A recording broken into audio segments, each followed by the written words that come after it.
Bonsoir à toutes et à tous et bienvenue dans Voix Libre, l'émission d'analyse géopolitique d'Espoir et Dignité TV. Ce soir, nous abordons une question cruciale pour l'équilibre instable du Moyen-Orient, une question qui menace de faire basculer toute la région.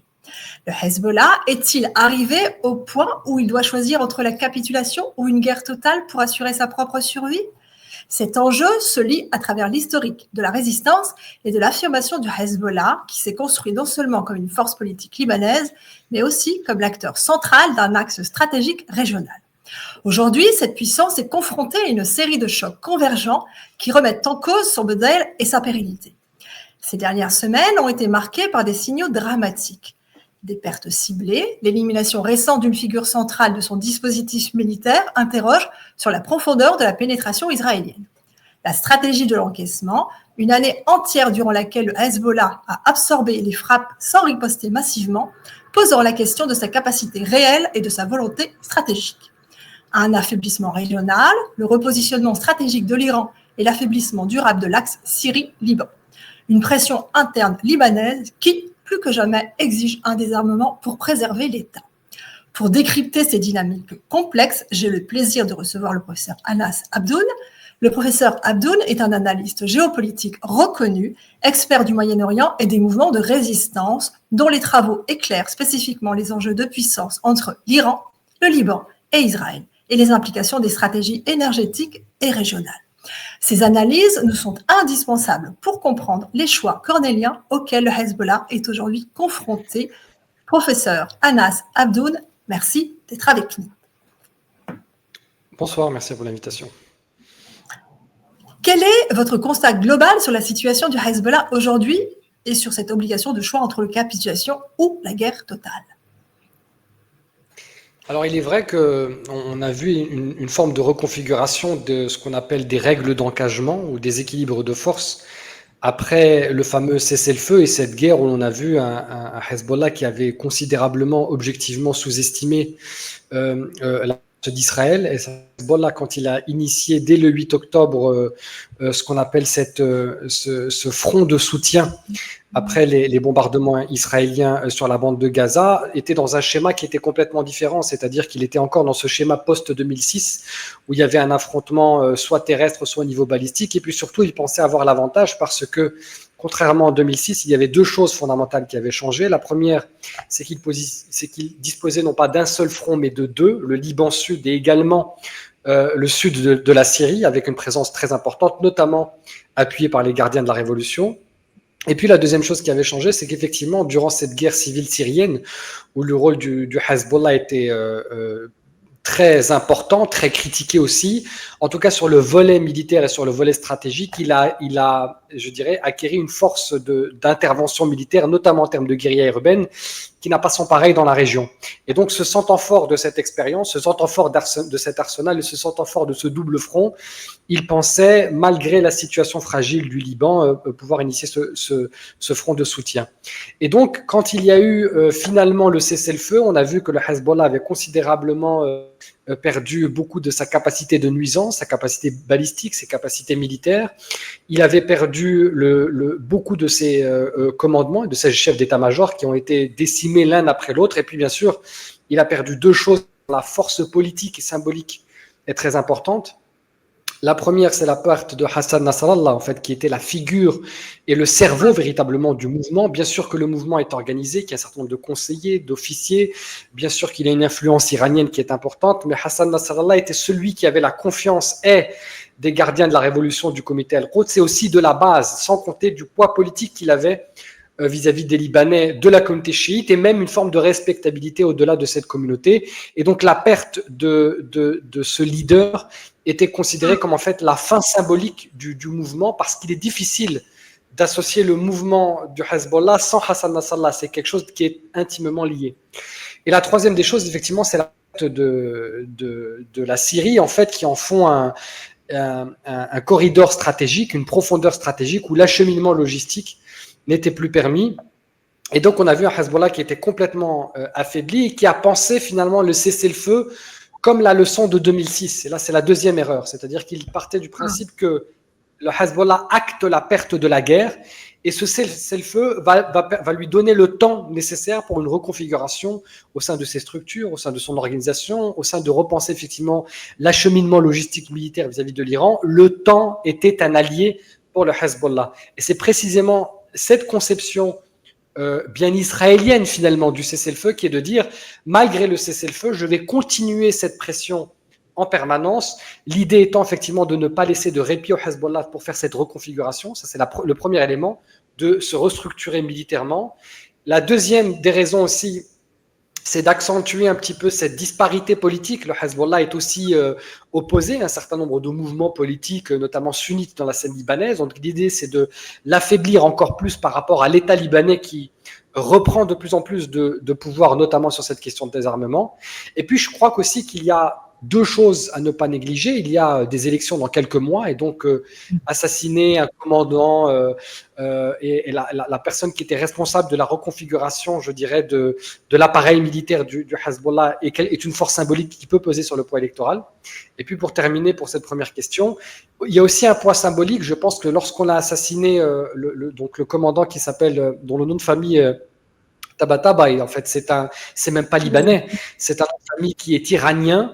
Et la principale critique au sein même de la structure de Hezbollah, c'était de dire, à un moment donné, vous avez déjoué l'idée de la protection de la minorité chiite au Liban ou de l'axe nationaliste libanais. Vous êtes devenu vraiment iranien. On a toujours su qu'il y avait cet équilibre, mais on a l'impression que cet équilibre est rompu. Et l'idée de révéler finalement que la personne qui est en train de réorganisation, bien que sa mère soit libanaise, son nom de famille était iranien, qu'il a vécu en Iran, l'idée c'est encore d'accentuer peut-être cette crise interne à l'intérieur du mouvement.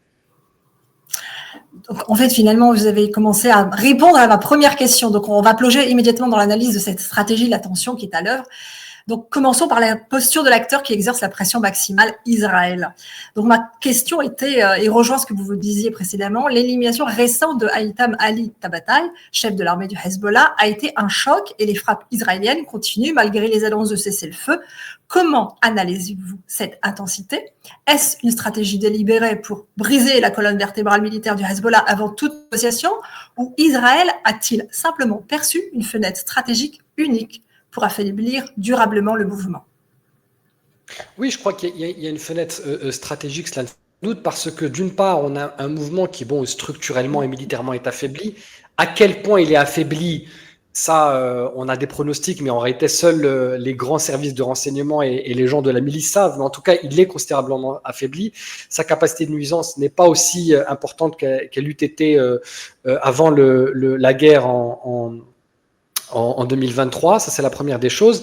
Et puis il y a aussi les statuts des garants de ce cessez-le-feu qui sont la France et les États-Unis, qui ne veulent pas effectivement d'un nouveau front, d'une nouvelle guerre de haute intensité qui soit beaucoup plus directe, et donc sont beaucoup plus enclins à laisser finalement Israël à faire ses interventions en fait militaires, c'est-à-dire on cible beaucoup le sud Liban, mais là effectivement on va sur des bombardements qui vont dans la banlieue sud de Beyrouth, et donc on a l'impression qu'on va progressivement dans l'absence on va dans la violation des règles d'engagement. Et alors là l'idée, je crois que l'objectif est double, peut-être même triple en réalité. La première, il y a une vraie opportunité stratégique de frapper le Hezbollah sans que celui-ci puisse répondre. Peut-être on aura l'occasion de voir pourquoi plus tard, parce qu'il y a les éléments militaires, les éléments politiques internes. Et donc, en tout cas, la réponse est beaucoup plus mesurée. Ça, c'est la première des choses. Donc, la capacité de réponse étant mesurée, donc on sent que l'ennemi est affaibli, donc on rajoute une couche supplémentaire.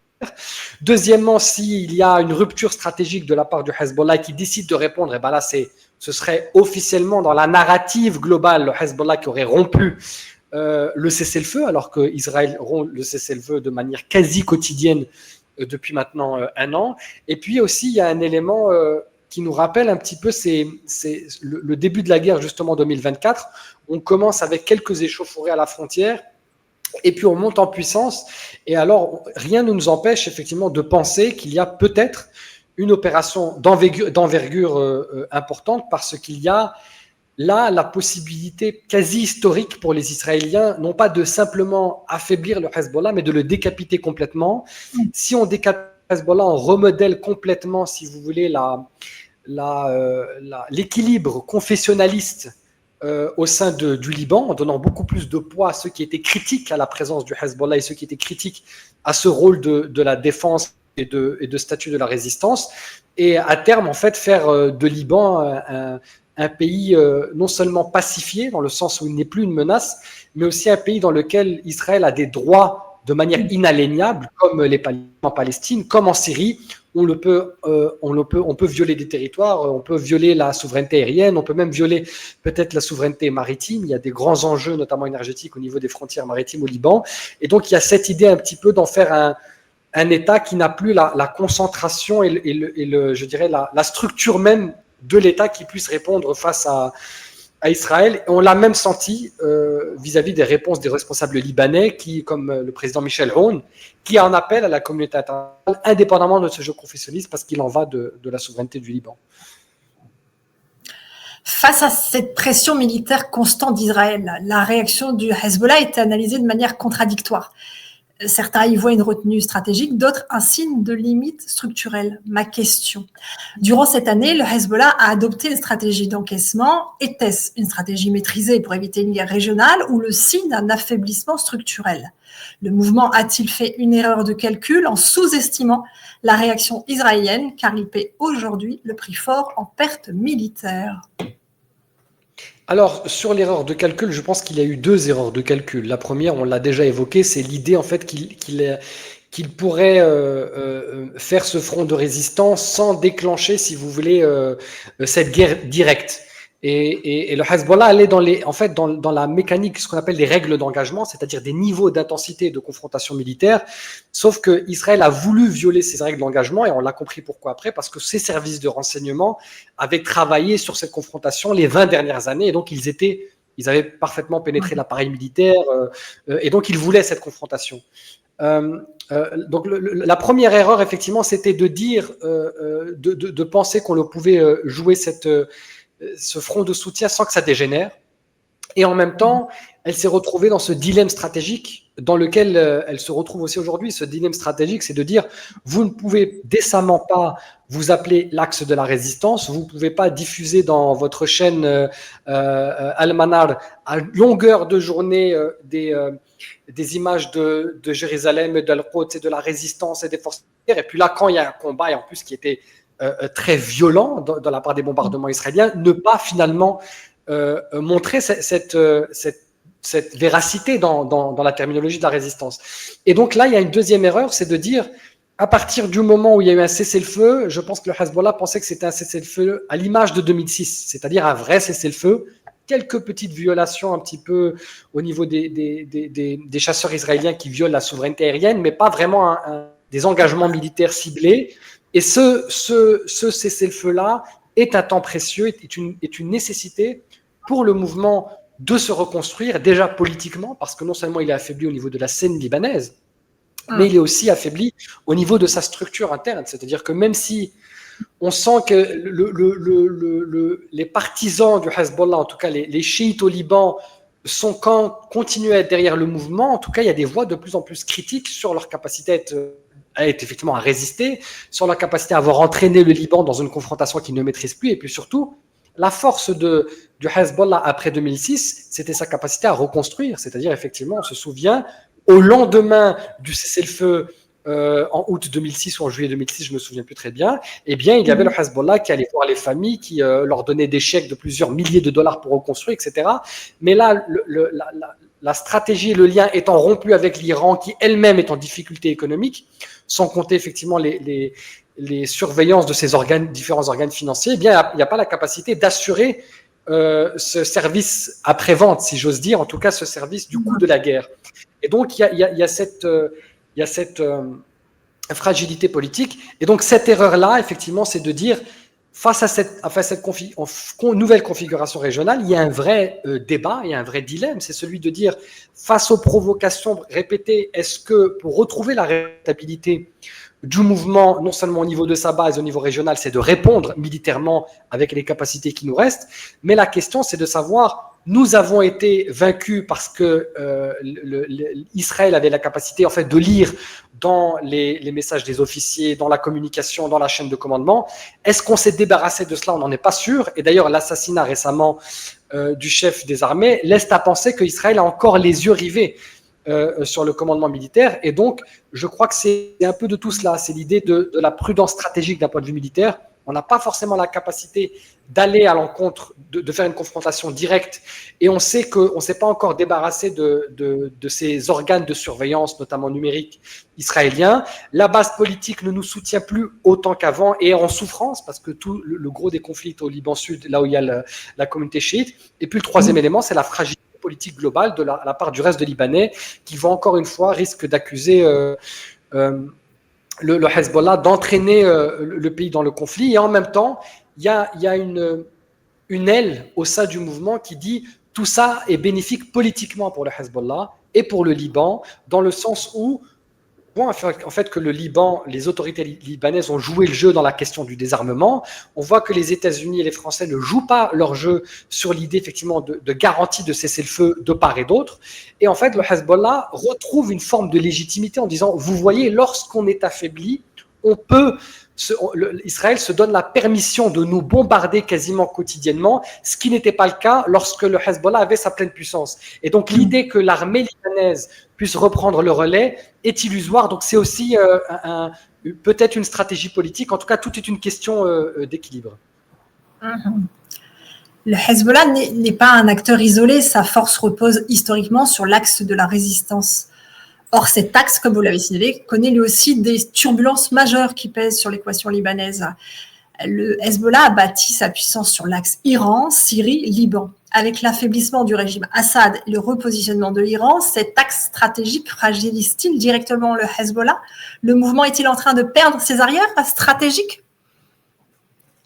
Alors cela ne fait aucun doute, et en même temps il faut relativiser, c'est-à-dire qu'effectivement la force du Hezbollah c'était en fait à partir du moment où il était connecté à la Syrie à l'Irak, et l'Irak étant aussi sous influence iranienne, en fait c'est comme si on avait, je schématise évidemment, mais une frontière directe entre l'Iran et le Liban, ce qui n'est pas le cas par exemple pour les Houthis du Yémen.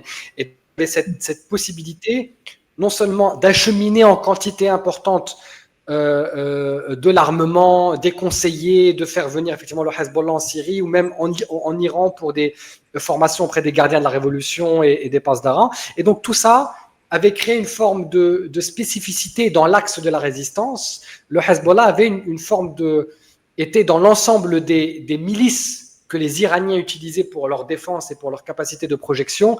Le Hezbollah était la pièce maîtresse. Ça n'avait rien à voir avec les Houthis ou les milices irakiennes.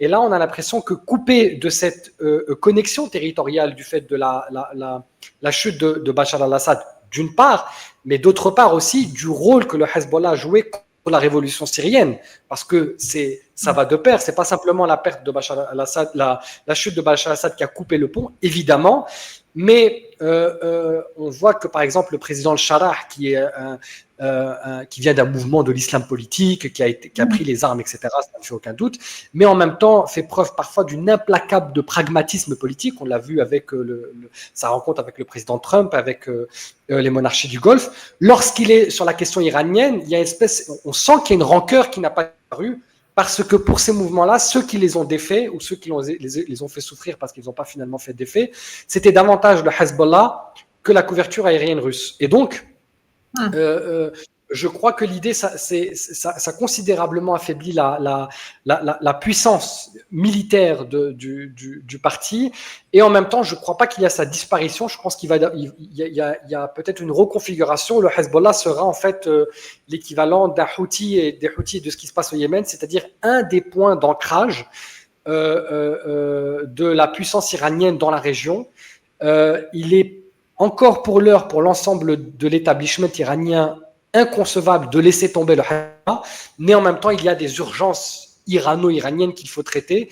Et donc, on a l'impression qu'il y a un petit peu cette disparité d'agenda qui frustre beaucoup et les Libanais chiites, mais aussi le Hezbollah. Et donc, il y a aussi cette crise de confiance qui a un petit peu émergé, je crois.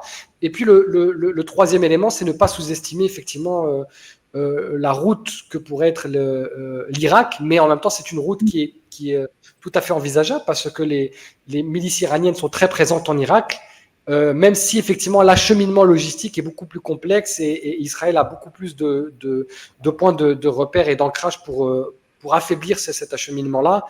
Et donc, il est naturel de conclure qu'il y a un arme après Bachar al-Assad pour le Hezbollah, c'est évident. Au-delà de l'environnement régional, le Hezbollah est confronté à une fronde politique interne sans précédent au Liban, aggravée par la crise économique. Les appels au désarmement se multiplient. Ma question, il y a également des pressions internes très fortes au Liban. Les appels au désarmement ont-ils réellement un impact sur les capacités militaires du Hezbollah et son autonomie de décision? Ou bien est-ce un discours politique sans effet réel sur sa base?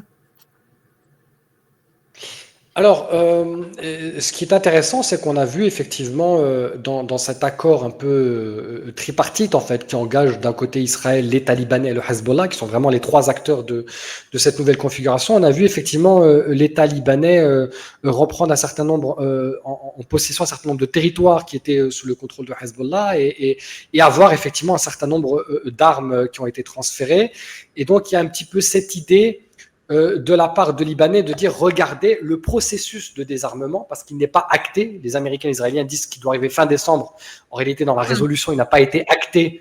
En tout cas, au nord de la Lituanie, il n'a pas été acté. Et donc, l'idée, effectivement, c'est de dire il y a un processus qui est en cours et donc il faut faire confiance à ce que ce processus soit interne entre l'État libanais et le Hezbollah.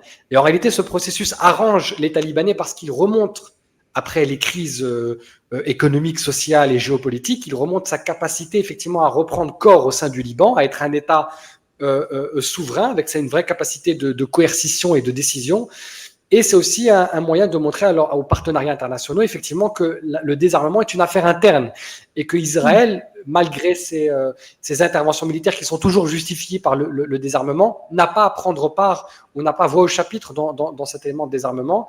Pour le Hezbollah, il est vrai que je crois que pour l'instant, il y a eu alors est-ce un accord direct ou un accord tacite sur le fait que le Hezbollah doive un petit peu lâcher du lest. Et donc, on remet un certain nombre de positions qui ne sont pas les positions les plus stratégiques. On remet un certain nombre d'armements qui ne sont pas les armements les plus stratégiques.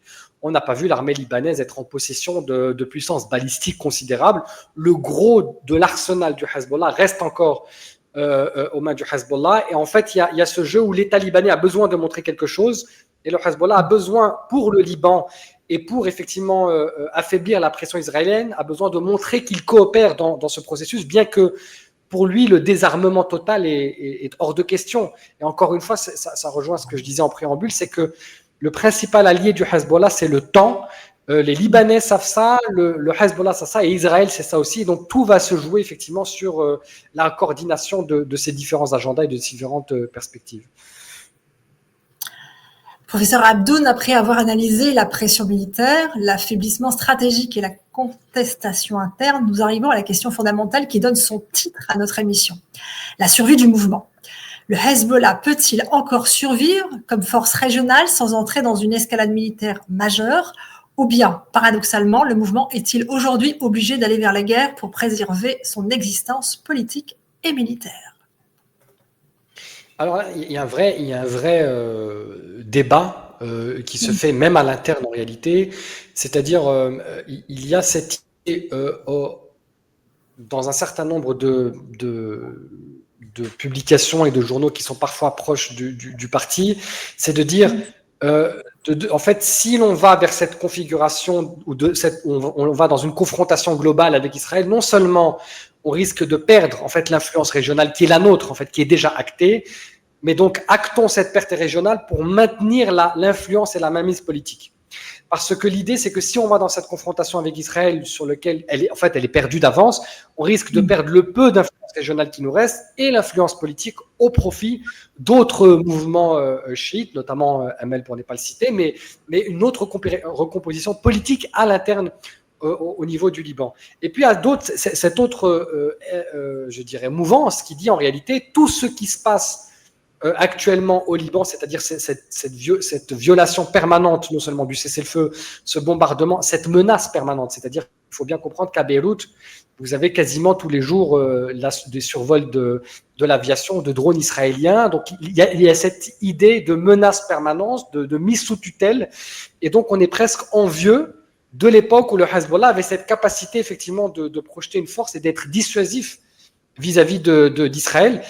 la question en réalité va se poser sur la gestion du cessez-le-feu. C'est le cœur effectivement de, de la question pour savoir si le Hezbollah va réussir à survivre et à conserver cette capacité, peut-être même revenir sur la puissance d'avant, ou alors complètement muter sur un pion ou alors un acteur dans la résistance beaucoup moins important qu'il ne l'était. Tout dépend en fait de cette gestion de cessez-le-feu. Si le Benyamin Netanyahou et son gouvernement décident d'aller dans une confrontation majeure directe, et bien là, compte tenu de la propre, je dirais, crise politique qu'on a actuellement en Iran, on voit mal la capacité en fait en Iran logistiquement et politiquement d'aller soutenir directement son allié. Et là, on peut voir effectivement quasiment la mort du mouvement tel qu'on le connaît. Si on arrive avec une habilité des politiques libanaises, avec peut-être une pression plus française vis-à-vis des États-Unis, à jouer la carte du temps long, alors là, on laisse un petit peu d'espace et de temps pour le Hezbollah de se repositionner, de se réorganiser et de trouver ces corridors logistiques. Et puis, ça va aussi, et puis, donc, ça dépend aussi je dirais, du rétablissement de la confiance entre trois parties, c'est-à-dire le Hezbollah, les chiites libanais et les Iraniens, parce que là, on n'est pas du tout alignés. C'est-à-dire, il y a un petit peu cette critique d'un certain nombre de chiites proches du Hezbollah qui disaient à un moment donné, vous avez rompu l'équilibre, vous défendiez davantage les intérêts de l'Iran plutôt que ceux du Liban, beaucoup trop. Et donc l'idée, il faut que cette confiance-là entre les trois acteurs soit rétablie pour garantir peut-être la souveraineté du Liban. Et donc en fait, le Hezbollah se retrouve à la croisée des chemins, dans un moment charnière où il doit effectivement poser avec le Liban, avec la base de sa communauté, avec les Iraniens et avec un environnement régional. Il n'y a vraiment pas de stratégie politique plus intelligente l'une que l'autre. C'est vraiment la question des équilibres de l'ensemble de ces actifs politiques et géopolitiques qui fera en fait la survie ou pas du mouvement. Cher professeur, nous arrivons au terme de cet entretien. Vos analyses ont clairement mis en lumière la complexité et la gravité de la situation. Vous nous avez montré que le Hezbollah est pris en étau, non seulement par la stratégie de décapitation militaire d'Israël, mais aussi par un affaiblissement structurel de son axe régional et une contestation interne grandissante au Liban. Cette tension ramène le mouvement à un choix existentiel, celui de la capitulation politique ou d'une escalade aux conséquences incalculables pour l'ensemble du Moyen-Orient. Pour clore notre entretien, au regard de tous les facteurs que nous avons analysés, pression militaire, pression interne, repositionnement iranien, quelle est l'issue que vous estimez la plus probable à très court terme pour le Hezbollah ? S'agit-il de la guerre totale, du désengagement ciblé ou d'une négociation forcée de son statut ? Quel est le scénario que la région doit anticiper dans les 6 prochains mois ? Alors, dans les prochains mois, il y a deux vecteurs à surveiller. Je crois que quand on a vu la dernière déclaration du Hezbollah, je crois qu'elle était plus symbolique qu'autre chose quand il disait on se réserve le droit de riposter au moment opportun. Je crois que là, on a de la symbolique politique. Je crois vraiment que le Hezbollah est quand même poussé par une forme de pragmatisme et je crois qu'il sera amené à encore jouer cette stratégie de ne pas répondre et de plutôt favoriser des pressions sur les politiques libanais pour qu'eux aillent chercher un support plus important de la communauté internationale. Et je crois que, donc on va rester à mon avis sur cette règle de non-engagement de la part du Hezbollah. Quant à Israël, est-ce qu'elle va chercher effectivement à aller vers une confrontation totale, sachant pertinemment que le Hezbollah ne veut pas et ne peut pas la faire? Ça va dépendre aussi des tractations au sein de la société israélienne. On sait que le bilan à Gaza est très critiqué au niveau de la société israélienne, même pour la mouvance d'extrême droite israélienne qui dit effectivement on a fait tout cela pour rien, sous-entendu on ne colonise pas Gaza, et pour l'aile de gauche, eh bien, Israël s'est coupé du monde pour aucun objectif stratégique. Et donc il y a peut-être aussi la tentation chez Netanyahou, comme on connaît le personnage, d'aller peut-être chercher victoire ailleurs, surtout lorsqu'elle est à portée de main. Donc je pense que ça dépend aussi des échéances électorales à venir en Israël. Professeur Anas Abdoun, analyste géopolitique et expert du Moyen-Orient, merci infiniment pour cet éclairage lucide et approfondi. Vos analyses sont essentielles pour comprendre les enjeux de survie auxquels le Hezbollah est aujourd'hui confronté et les risques que cette tension fait peser sur l'équilibre mondial. Ce moment de vérité pour le Hezbollah est un baromètre pour l'avenir de toute la région. Nous vous remercions pour votre précieuse contribution. Merci pour votre invitation. Merci à vous toutes et tous de nous avoir suivis. À très bientôt pour un nouveau débat sur Espoir et Dignité TV. Soutenez notre chaîne en vous abonnant. Très bonne soirée. Merci encore.